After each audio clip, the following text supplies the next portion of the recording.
અમદાવાદમાં ભગવાન જગન્નાથજીની 147મી રથયાત્રા જ્યારે યોજાવા જઈ રહી છે ત્યારે નેત્રોત્સવ પર આજે ભજન, ભોજન અને ભક્તોનો ત્રિવેણી સંગમ થયો છે। કાશી, મથુરા, વૃંદાવનના સાધુ સંતો પણ આ નેત્રોત્સવ વિધિમાં જોડાયા છે। કાળી રોટી, ધોળી દાળ એટલે કે માલપુઆ માટે ક્યાંક અત્યારે પ્રસાદનું અનેરું આયોજન પણ કરવામાં આવ્યું છે। જગન્નાથ મંદિરમાં ભગવાનની નેત્રોત્સવ વિધિમાં આજે માલપુઆ અને દૂધપાકનો આ પ્રસાદ, મંદિરમાં ભંડારાનું આયોજન કરવામાં આવ્યું છે। 20,000 સંતો અને ભાવિકો ભક્તો માટે આ ભંડારાનું આયોજન કરવામાં આવ્યું છે। 5,000 કિલોનું ચણા અને બટાકાનું શાક પણ બનાવાયું છે।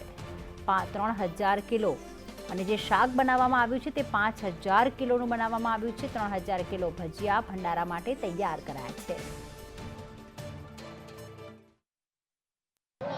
રથયાત્રા પૂર્વે અમદાવાદના જગન્નાથ મંદિરની અંદર આજે નેત્રોત્સવ વિધિ યોજાઈ છે અને ત્યારબાદ વિશેષ ભંડારાનું પણ આયોજન કર્યું છે। સંતો મહંતો માટે વિશેષ આ ભંડારાનું આયોજન કરવામાં આવે છે અને આજના દિવસે કાળી રોટી અને સફેદ દાળનું જે વધારે મહત્વ હોય છે અને ખાસ કરીને ભંડારાની અંદર હજારો સાધુ સંતો અને જે ભાવિક ભક્તો છે તે ઉપસ્થિત રહે છે, જે માટે ન માત્ર કાળી રોટી સફેદ દાળ પરંતુ દાળ, ભાત, શાક, પૂરી અને જે સહિતનું તમામ આખું ભોજન છે તે પીરસવામાં આવે છે, જેમાં હજારો કિલો જે માલપુઆ છે તે તૈયાર કરવામાં આવે છે। 5,000 કિલો બટેકાનું અને ચણાનું શાક તૈયાર કરાયું છે। 3,000 કિલો જેટલા ભજીયા તૈયાર કરાયા છે, જ્યારે 10,000 લીટર દૂધપાકનો આ ભંડારો તૈયાર કરવામાં આવ્યો છે।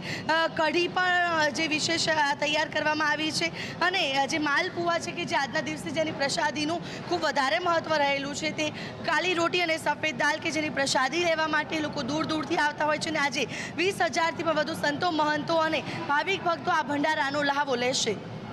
કેમેરા પર્સન મનીષ વાણિયા સાથે આયુષી યાજ્ઞિક, સંદેશ ન્યૂઝ, અમદાવાદ।